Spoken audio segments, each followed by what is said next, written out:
భారత్‌కు అన్ని విధాలా చాలా కీలకమైనటువంటి పొరుగు దేశం బంగ్లాదేశ్‌లో ఇంకా పరిస్థితులైతే అదుపులోకి రావట్లేదు. భారత్‌కి ఒక రకంగా శాశ్వత మిత్రురాలుగా ఉన్నటువంటి షేక్ హసీనా గారు అక్కడ నుంచి ప్రధాని పదవికి రాజీనామా చేసి భారత్‌లోకి రావాల్సొచ్చింది. తర్వాత బ్రిటన్ వెళ్తారు అని చెప్పి అనుకున్న అక్కడి నుంచి గ్రీన్ సిగ్నల్ రాకపోయేసరికి ప్రస్తుతం భారత్‌లోనే తాను ఆశ్రయం పొందుతూ ఉన్నారు. భారత్‌కు చాలా చాలా దగ్గర మిత్రురాలైనటువంటి షేక్ హసీనా గారికి భారతదేశం అతిథి మర్యాదలు చేసి మంచి పటిష్ట భద్రత నడుమ ఆమెకు ఆశ్రయం కల్పించడానికి దేశంలో ప్రతి ఒక్కరూ కూడా స్వాగతిస్తున్నారు కూడా. ఈ క్రమంలో తాజాగా షేక్ హసీనా తాను ప్రధాని పదవి నుంచి దిగిపోవడానికి కారణం అమెరికానేనని, వాళ్ళని అడిగినట్లు సెయింట్ మార్టిన్ ద్వీపాన్ని కనుక వాళ్ళకి ఇచ్చి ఉండింటే నేను ప్రధాని పదవిలో కొనసాగేదానినని చెప్పి ఆమె వ్యాఖ్యలు చేసింది అని కొన్ని పత్రికలు ప్రధానంగా ప్రచురించాయి. సో ఇప్పుడు బంగ్లాదేశ్ రాజకీయాల్లో నిజంగానే అమెరికా వేలు పెట్టిందా, పెట్టే పరిస్థితులు ఉన్నాయా, వేలు పెట్టింటే ఏ రూపంలో వేలు పెట్టింటది, ఈ అన్ని విషయాలను నెక్స్ట్ మరొక వీడియోలో చాలా కూలంకుషంగా చరిత్రలో కొన్ని దేశాలను ఉదాహరించుకుంటూ మరీ వివరిస్తాను. తర్వాత మీరు నిర్ణయానికి రండి. అయితే షేక్ హసీనా గారు లేవనెత్తినటువంటి సెయింట్ మార్టిన్ ద్వీపం ఏదైతే ఉందో ఈ ద్వీపం చుట్టూ మళ్ళీ చర్చ జరుగుతూ ఉంది. భారతదేశం కూడా డెఫినెట్లీ కాన్సన్ట్రేట్ చేయాల్సినటువంటి అంశమే. ఎందుకని అంటే బేసిక్గా మన పొరుగు దేశం బాగుంటేనే, పొరుగు దేశాలు చాలా పటిష్టంగా ఉంటేనే, చాలా శాంతియుతంగా ఉంటేనే భారత్కి చాలా మంచిది.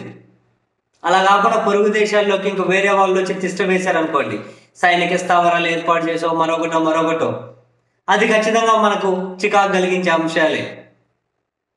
ఈ క్రమంలో ఇప్పుడు షేక్ హసీనా గారు లేవనైతే సెయింట్ మార్టిన్ ద్వీపం ఏదైతే ఉంటుందో అది రాజకీయంగా చాలా కీలకమైన అంశం. అఖండ భారత్లో భాగంగా ఉండేది. అప్పుడు దీన్ని కొబ్బరి ద్వీపం అనేవాళ్ళు, కొబ్బరి ద్వీపం. ఎందుకంటే కొబ్బరి చెట్లు ఎక్కువ 3 చదరపు కిలోమీటర్లలో ఉంటుంది. ఇప్పుడు అది సెయింట్ మార్టిన్ ద్వీపం బంగ్లాదేశ్కు ఉన్నటువంటి ఒకే ఒక పగడపు ద్వీపం. అది 3 చదరపు కిలోమీటర్లో ఉంటుంది. వరి, కొబ్బరి సాగు, ఆ సముద్రంలో ఉండే పాచిని ఎండబెట్టి పక్కనే మయన్మార్కి వాళ్ళకి ఎక్స్పోర్ట్ చేసుకుంటూ ఉంటారు, ఎగుమతి చేసుకుంటూ జీవిస్తూ ఉంటారు. 3500 నుంచి 4000 మంది మధ్యలో ఉంటారు అంతే.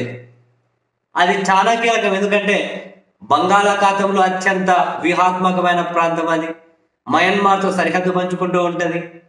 అందుకని చెప్పి చైనా, అమెరికా ఇద్దరూ కూడా దాని మీద కన్నేశారు.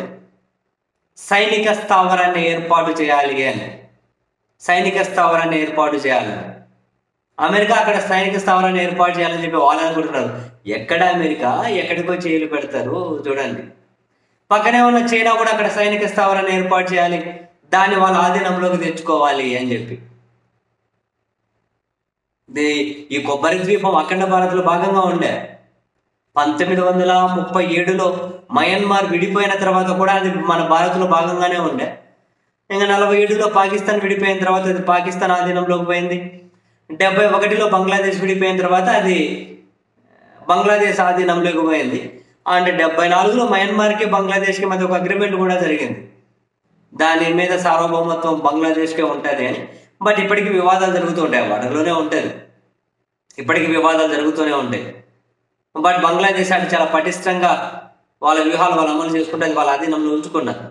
ఇప్పుడు షేక్ హసీనా చెప్పింది అదే. అమెరికా దాన్ని అమ్మేయమని చెప్పింది, వాళ్ళకి హ్యాండ్ ఓవర్ చేయమని చెప్పింది.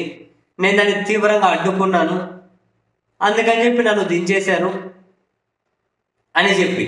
సో అమెరికా ఏ విధంగా దించేసి ఉంటుంది, ఒకవేళ ఇది నిజమైతే వాళ్ళు ఎంచుకున్న దారి ఏంటి అన్నది మీకు నెక్స్ట్ కూలంకషంగా వివరిస్తా. అంటే ఎలాంటి దారి ఎంచుకున్నారు, ఇంతకుముందు చరిత్రలో ఏం జరిగాయి అని. మరి ఇప్పుడు షేక్ హసీనా గారు చేసిన వ్యాఖ్యలు అయితే చాలా కీలకం. అక్కడ వెళ్ళి చైనా తిష్ట వేసినా, అమెరికా తిష్ట వేసినా ఇంకా ఇక మనకు చుట్టుపక్కల మొత్తం తలనొప్పి. ఎందుకంటే ఖాళీగా ఉండరు. చరిత్రలో అండ్ వాళ్ళ విధానాలు తెలిసిన వాళ్ళకి ఎవరికైనా అర్థమవుతుంది, కానీ అవగాహన ఉంటే ఖాళీగా ఉండరు.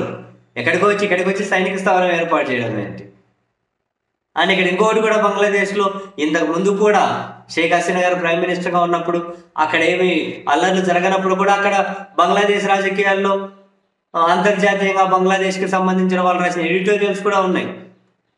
ఖలీదాజీ అక్కడ ప్రతిపక్షంలో ఉన్న ఆవిడ నేను అధికారంలోకి వస్తే దాన్నే సెయింట్ మార్టిన్ ద్వీపాన్ని మీకు ఇచ్చేస్తాను,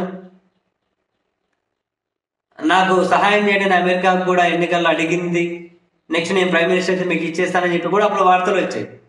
అవును, ఇది కొబ్బరి ద్వీపాన్ని సెయింట్ మార్టిన్ ద్వీపం అని ఎందుకంటారంటే 1900లో 1900 సంవత్సరంలో ఈ బ్రిటిష్కి సంబంధించిన వాళ్ళ ల్యాండ్ సర్వే వాళ్ళు వెళ్ళి సర్వే చేసి క్రైస్తవ మత గురువు సెయింట్ మార్టిన్ పేరు పెట్టారు. లేకపోతే కొబ్బరి ద్వీపం అని అనేవారు. సెయింట్ మార్టిన్ అని చెప్పి ఆ క్రైస్తవ మత గురువు పేరు పెట్టారు. వరేస మొత్తం మీద ఇప్పుడు షేక్ హసీనా గారు చేసిన వ్యాఖ్యలు ప్రపంచ రాజకీయాల్లో మరో సంచలనానికి అయితే కారణమవుతూ ఉన్నాయి. ఇమ్మీడియట్గా అమెరికా ఖండించింది అనుకోండి. బట్ ఆ బంగాళాఖాతంలో చాలా కీలకమైన ప్రాంతం, అక్కడికి వచ్చి అమెరికా సైనిక స్థావరం ఏర్పాటు చేయడం ఏందో